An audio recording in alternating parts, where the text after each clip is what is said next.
हजरत अब्दुल्ला बिन मसऊद फरमाते हैं, लानल्लाहुल वाशिमाति वल मुस्तौशिमाति वल मुतनम्मिसाति वल मुतफल्लिजात।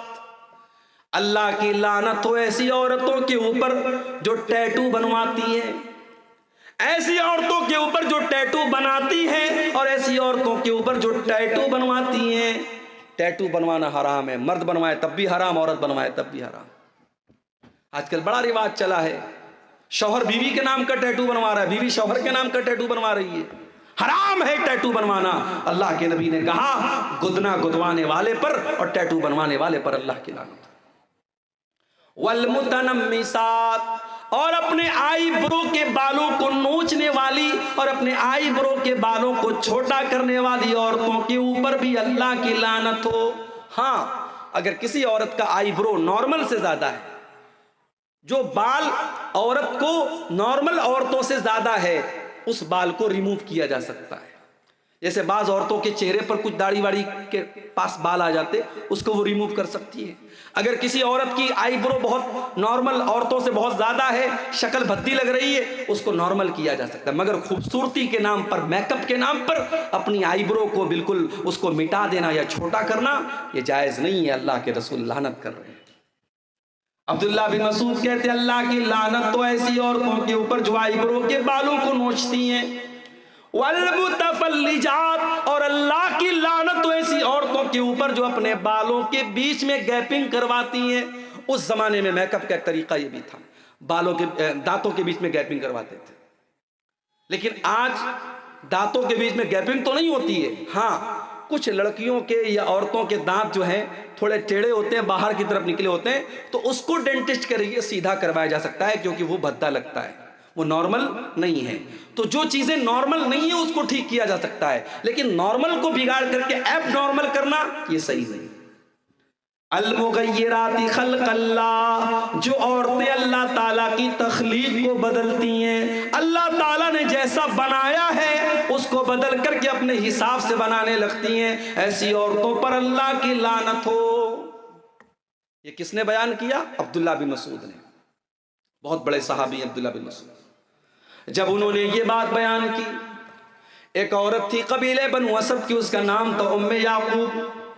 उस औरत को पता चला कि अब्दुल्ला बिन मसूद ऐसी ऐसी बातें कर रहे हैं। वो अब्दुल्ला बिन मसूद के घर आती है और कहती है, बलगनी अन्नका लानत कैता वकैता, ऐ अब्दुल्ला, मुझे पता चला है कि आप ऐसी ऐसी औरतों का नाम लेकर के लानत कर रहे हैं। हजरत अब्दुल्ला ने फरमाया, बिल्कुल सही सुना है तुमने, मैं आज भी लानत करता हूं, और मैं लानत क्यों ना करूं जिसके ऊपर अल्लाह के रसूल ने लानत की है और जिसका जिक्र अल्लाह ने अपनी किताब में, कुरान में किया है। ओ मेरी प्यारी माओ बहनों, अब जरा गौर से सुनना, मैं जो बात बयान करने जा रहा हूं। जब उस औरत ने ये सुना कि हजरत अब्दुल्ला ये फरमाते हैं कि जिन औरतों के ऊपर कुरान में लानत की गई है, मैं उन औरतों के ऊपर लानत क्यों न करूं, तो वो औरत क्या जवाब देती है? वो कहती है, क़राअतु मा बैन दफ्तैन, अय अब्दुल्ला, मैंने पूरा कुरान पढ़ा है, सूरह फातिहा से लेकर के सूरह नास तक, अल्हम्दुलिल्लाह रब्बिल आलमीन से लेकर के मिनल जिन्नति वन नास तक। अय अब्दुल्ला, मैंने पूरा कुरान पढ़ा है, लेकिन पूरे कुरान में मुझे कहीं पर ऐसी औरतों का जिक्र नहीं मिला। आप ये कहां से बयान कर रहे हैं? इससे पता ये चला कि वो औरत कुरान की हाफिजा थी। आज बहुत मुश्किल है, लड़कियां आमतौर से हाफिजा नहीं बन पाती हैं, और बहुत सारी लड़कियां हाफिजा बनती हैं मदरसे में, तो जब शादी होती है ससुराल में जाती हैं, अपने किचन का काम करने में, बच्चों को पालने में मगन हो जाती हैं, कुरान याद करके भूल जाती हैं। वो औरत कुरान की हाफिजा थी, कुरान की आलिमा थी। आज हमारी लड़कियां कहाँ हैं, हमारी बेटियां कहाँ हैं? कल मैंने सदलपुर के जलसे में कहा था, आज सोनबरसा में भी कह रहा हूं, हमारी शेरशाबादी कौम में मदरसे माशाअल्लाह बहुत सारे खुले हैं, मगर सारे लोग अपनी बच्चियों को मदरसे में नहीं पढ़ाते।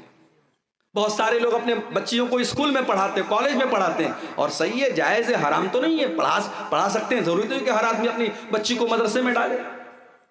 मगर जो लड़की आपकी स्कूल में जा रही है, कॉलेज में जा रही है, मुझे बस एक सवाल का जवाब दे दो, उस लड़की को दीन कौन सिखाएगा? वो लड़की किसी हाफिज जी के पास जा करके कुरान पढ़ लेगी तो उससे दीन तो नहीं सीखेगी। दीन कहां सीखेगी वो? मुझे लोगों ने बताया कि हमारे इलाके में ईदैन की नमाज में औरतों का इंतजाम नहीं होता, ईदगाह में औरतों का इंतजाम नहीं होता। मस्जिदों में मैंने देखा 90% मस्जिदों में जुमा की नमाज में औरतों का इंतजाम नहीं है। आपकी औरतें दीन कहां सीखेंगी मेरे भाई? जलसे में सीखेंगी? जलसे में दीन कम सीखती है, मार्केटिंग ज्यादा करती है। पिंडाल के नीचे औरतें कम मिलेंगी, बाजार में दुकानों पर ज्यादा मिलेंगी। जलसे में तो इंटरटेनमेंट ज्यादा होता है, मनोरंजन ज्यादा होता है, दीन कम लोग सीखते हैं। इसलिए मैं बड़े साफ अल्फाज में कहता हूं, अगर अपनी कौम की बेटियों को बचाना है, हर मस्जिद में जहां जुमा की नमाज होती है आप कदम आगे बढ़ाइए और औरतों का इंतजाम कीजिए। अल्लाह ने अगर एक फ्लोर बनाने की ताकत दी है, थोड़ी हिम्मत करो। और मैं जानता हूं सीमांचल का ये इलाका पिछड़ा इलाका माना जाता है, मगर जब जो खर्च करने पर आते हैं 6-6 लाख रुपए के जलसे में पिंडाल बनते हैं। अभी कहीं प्रोग्राम होने वाला है, सुना है कि 6 लाख का वहां पिंडाल बन रहा है।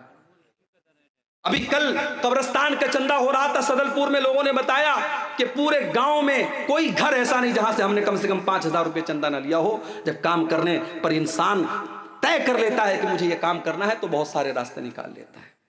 हर जुमा की मस्जिद में औरतों का इंतजाम होना चाहिए। आपके घर की औरतें जब जुमा के खुतबे में जाएंगी, साल में 52 जुमा का खुतबा होता है, जब जुमा के 52 तकरीरें वो सुनेंगी, इंशाअल्लाह वो दीन की समझ उनके अंदर पैदा होगी और बहुत सारे फितने खत्म हो जाएंगे मेरे भाई।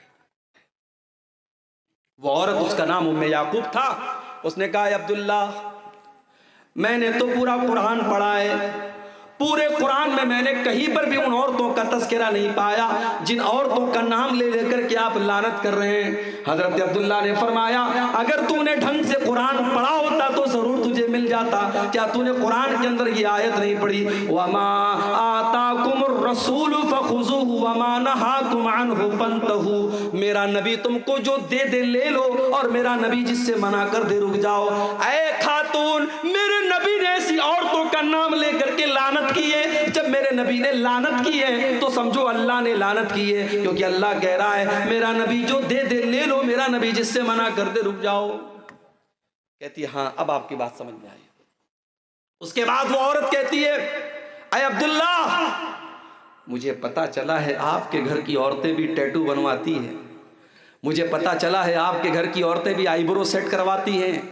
हजरत अब्दुल्ला ने कहा जाओ मेरे घर की अगर किसी औरत का तुम्हें ये अमल मिल जाए तो आकर के मुझे बताओ। वो औरत घर में जाती है। पता ये भी चला नबी के दौर में तकरीर करने वाले का अपना अमल भी तकरीर के मुताबिक होता था। आज अल्लाह माफ़ फरमाए, बातें बहुत बड़ी बड़ी हैं, मगर जब अंदर झांक के देखो तो पता लगता है कि सिर्फ बातें ही बातें हैं, अमल बड़ा कमज़ोर है। हजरत अब्दुल्ला ने चैलेंज देकर कहा जाओ अगर मेरी कोई बीवी अगर ये काम करते हुए पाई गई मैं अपने साथ उसको नहीं रखूंगा। औरत अंदर से आती है, कहती है माफ़ी चाहती हूँ, माजरत चाहती हूँ, आपके घर के बारे में गलत रिपोर्ट मिली थी। कहा अगर मेरी कोई बीवी ऐसा काम करती ना तो मैं उसको अपने निकाह में बाकी न रखता, फिर वो अब्दुल्ला की बीवी ना होती, मैं अपने घर में ऐसी औरत को नहीं रख सकता।